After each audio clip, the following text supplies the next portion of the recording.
Hello, I'm Jason Solomons and welcome to What's on Vera, the highlight show that gives you the lowdown on the finest films and shows available today at the touch of your immaculately manicured fingertips. This month we're coming to you from the cinema within the rock and roll mecca that is London's Mayfair Hotel. This month on Vera, we recommend Mad Max Fury Road, if only for the hairstyles. Oh, and its strict observance of the highway code. Tom Hardy, Charlize Theron and Nicholas Hoult are the new speed demons of the desert. Her name's McCarthy, Melissa McCarthy, the spiky comic actress, becomes the unlikely yet hilarious hero of international espionage, taking on Jude Law, Jason Statham and even Miranda Hart in a cheeky spy spoof. Put your roof on a scooter! What are you, the Pope? We hark back to the glory days of England's victory in the 2003 Rugby World Cup with the rousing documentary Building Jerusalem, literally taking the viewer into the scrum of how a team of world beaters was created. Johnny Wilkinson and Sir Clive Woodward kick back in anger, but can we do it again? Plus, we're licensed to thrill with the What's on Vera Top 10 Countdown, featuring The Rock in A Hard Place, The Hoff in A Hassle, and the Bard and Bellas in harmony. You sing it, girls.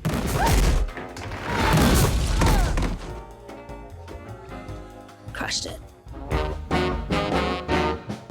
Let's rev up, though, with Mad Max Fury Road, the blockbuster follow-up that's taken 30 years to get out of the filmic garage and become the fourth in a franchise that stretches way back to 1979, when Mel Gibson exploded onto the scene.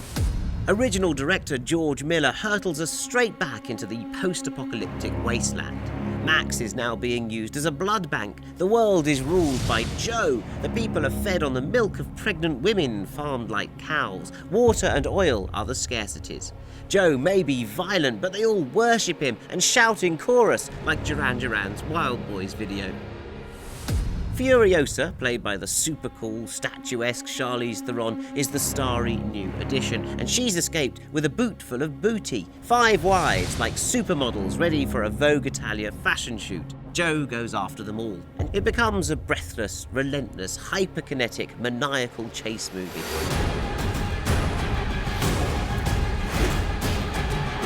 Want to get through this? Go! The film is visceral, using the human body for every last drop of blood, milk and spirit. Tom Hardy is suitably, hardy as Max, although I think there are other scene stealers here, particularly Nick Hoult. My, hasn't he grown up big and strong since About a Boy? And the powerful, amazing Charlize Theron, whose steely toughness is flecked with a hint of sadness in those eyes, giving the film some brief respite of poignancy amid the pungency of fumes, fire and fury.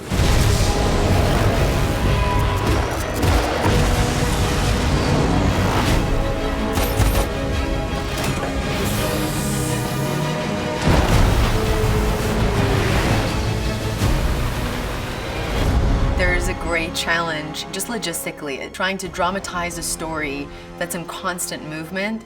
I think it could be very frustrating to a lot of people, but to George, it's what he thrives in, and that's when he comes alive. It was an opportunity to do what I attempted to do back then, but to use the new technologies, digital cameras that you could put anywhere, and being able to erase tracks and wires and stuff we could never do, and yet still do real-world vehicles and people in chaos. And also bring what I thought in the ways that I might have evolved as a filmmaker. It's not just your run-of-the-mill action movie. I mean, George has taken pretty high concepts and delivering them at high octane, fast cuts, big explosions, huge stunts. He's created something which is an epic. The best thing about Max is that he's not just a quintessential hero. He's in much the way an anti-hero, a cauldron of neurosis, as it were, and sadness. And all he wants to do is go home. That he doesn't have a home, and he's going mad. All these characters they're surviving, they're getting by, and then you grow to understand why and what they're doing, the things they're doing for, and you do gradually see the heart in them. I was taken as a child. Stolen.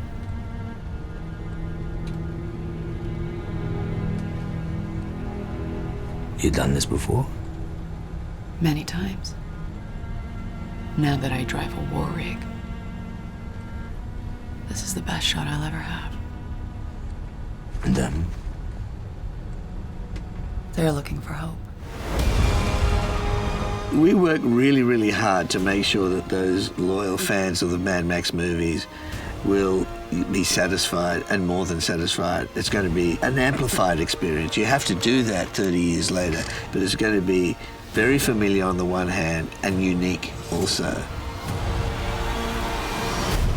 There's no doubt that Miller has orchestrated an awesome choreography of four-wheel drive fury and thunder. I love that insane drummer man who provides the backbeats. This is a loud, loud movie, and it's not just Max who's driving us mad. Everyone is unhinged and cackling, and frankly, risking their 5 years no claims bonus. Oh, what a day! What a lovely day! The success of Bridesmaids propelled fiery comic actress Melissa McCarthy and director Paul Feig into the big time. They're doing the new Ghostbusters now. In the meantime, Spy will do us very nicely, thank you. It's one of the year's great comic surprises, as McCarthy stars as Susan Cooper, dedicated CIA desk operative who helps her more glamorous colleagues via computer and comms devices. Her hero is suave spy Jude Law, who knows how to charm his life-saving, if unsophisticated, co-worker. But when Jude appears to have been killed in action, Cooper is surprisingly called in to finally go out into the field and nail Jude's killer, a beautiful, bitchy arms dealer named Raina Boyanov, played by Rose Byrne. Cooper is given a frumpy American tourist identity and the full Bond gadget tour. Very exciting. This antifungal spray can freeze and disable any security system. Wow, that is quite an image to be carrying all over Europe. It's also a pepper spray. Why not just make it look like pepper spray? It's a pretty good idea. All right. Each of these are filled with chloroform. Wow, that is an unsettling amount of hemorrhoid wipes. Makes me kind of wonder what exactly is going on back there. I wouldn't know. I don't have that problem. I don't have that problem. And so begins a funny fish-out-of-water comedy, with some gloriously unlikely action pieces and cameo performances, not least the sort of self-mocking comic turn you never knew Jason Statham had in him. Okay, thanks, lunch lady. McCarthy, in turn, grows into her new persona, giving the comedy a bit more growth to go with the slapstick pratfalls and sparkling improvisations, often involving the comedy sidekick of Miranda Hart. What's really so different between us and Karen Walker? I think literally everything. Oh, she's the worst. Look at her. She thinks she's so perfect, isn't she? Oh, hi, I'm Karen Walker. Super spy. Perfect hair, perfect face. She probably cries herself to sleep every night. I don't think she probably does. She probably does. And not like sort of cute little tears, like really sort of, you know, silent kind of big. Hi. Hey, Nancy. Hi, Susan. Hi! Spy is funny because it's also pretty slick. The action sequences have some explosive qualities and look proper, while the genre spoofing is done with affection and never too much silliness. McCarthy maintains a clever comic performance all the way through, giving her character a real heart, so we root for Cooper to succeed in her new job and feel for her too when she, just like we would, gets it all just that little bit wrong. Don't let me down, Cooper. I will not. I will let you up. Stop talking. I will let you up. Now, with the 2015 Rugby World Cup still ringing in our ears, we thought we'd inspire fans, players and patriots alike with our exclusive premiere of Building Jerusalem, a thoughtful, heart-pounding documentary about the time when, 12 years ago, Johnny Wilkinson kicked England to last gasp glory. As tends to happen with folkloric British sporting moments, the names of the heroes become household pretty much instantly. Sir Clive Woodward, the methodical coach, Matt Dawson, whose turkey korma recipe from Celebrity MasterChef I use every Boxing Day, Martin Johnson, Lawrence Dallaglio, and of course, Johnny Wilkinson. I'll get straight stuck in. These are the stars of this show, put together by sports doc supremo James Erskine, a filmmaker who understands both the mentality and the physicality that makes sporting moments so inherently cinematic. I want to get 75,000 people on their feet going nuts by the way we're playing. This film pieces together history and culture, so we get into the minds of these players as their day of destiny approaches. The interviews are candid, funny and intense, taking us from the days of rugby amateurism through the global significance of South Africa's 1995 triumph on home soil in front of a free Nelson Mandela, to the new world of British professionalism. Johnny Wilkinson is particularly fascinating to watch. He shows us his childhood diaries in which, as an 8-year-old, he wrote how he wanted to kick the winning goal for England at the Rugby World Cup. If I made a hit and got smashed to the floor, if I ran in and got smashed, it would only spur me on to go harder. I don't remember ever feeling like I needed to escape the pain on the field. That part of it came very naturally. I struggled more with the pain of the mental anguish behind it. There's stuff here I never knew, how the England team trained with the Marines to make sure they could play exhausted, how Woodward introduced an eye coach to sharpen vision, how a players' strike brought the team closer together. All of a sudden, there was this unity translated onto the field, but was made actually off the field. And it felt more of a collective, I think, after that we, not them and us, we are here to try and be successful. I'm not a rugby fan in particular, and the film caters for this by cementing the achievements culturally, recalling the political climate and the effects of little changes of fashion and attitude, even including the advent of mobile phones. Remember them? A fine sports movie, then, about the psychology, mentality and muscle of a team. Building Jerusalem distills the essence of a great sporting moment. It builds to a brilliant assessment of that moment by Wilkinson himself, who takes us into the eye of the hurricane when time seems to stand still and perfection is there. Such things are brief and rare, yet their impact can be everlasting and unforgettable, etched in our hearts and on our retinas forever. Or at least until the next time. Ball hits my hands and I'm not feeling it. The whole thing is taking place without me in it. It's the only kick I've ever done in my career where I haven't thought about it.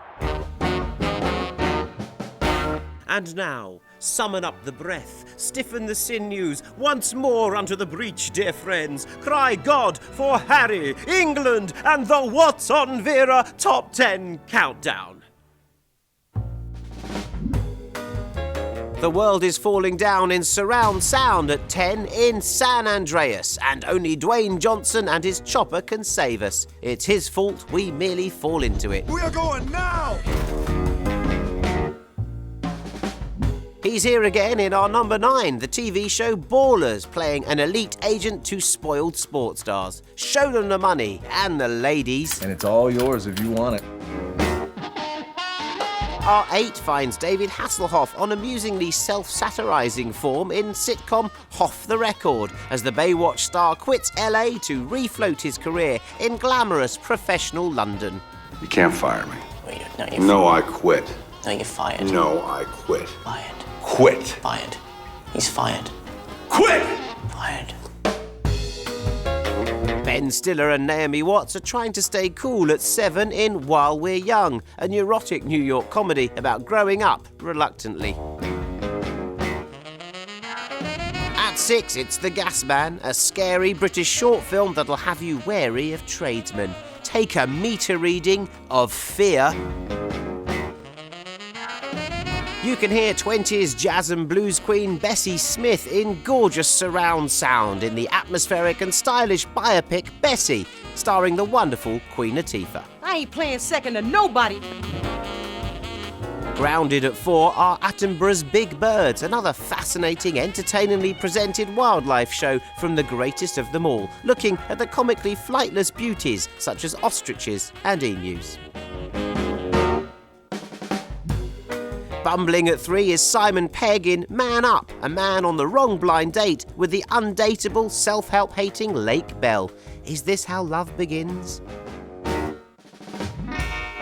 At 2, the marvellous Sheridan Smith stars in The C Word, a TV film about a lump that ruins everything but begins a new career. Your wife has started a blog. What about? The bullshit. Hitting the high notes at number 1 is Pitch Perfect 2, an anarchic comic return for those a cappella sensations, the Barden Bellas. You can hear Anna Kendrick in glorious surround sound, as well as, of course, Rebel Wilson as Fat Amy. Ooh, nobody wants to hear that. Oh no, she has no underwear on. We have a commando situation. She's turning. No. Brace yourself. She's coming, she's coming.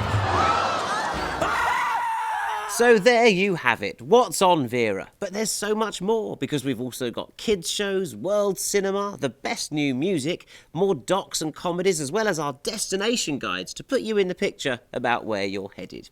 You just sit back, relax and enjoy the entertainment while we do the rest. Have a great trip, enjoy the shows, thanks for watching, and I'll see you again soon. Goodbye.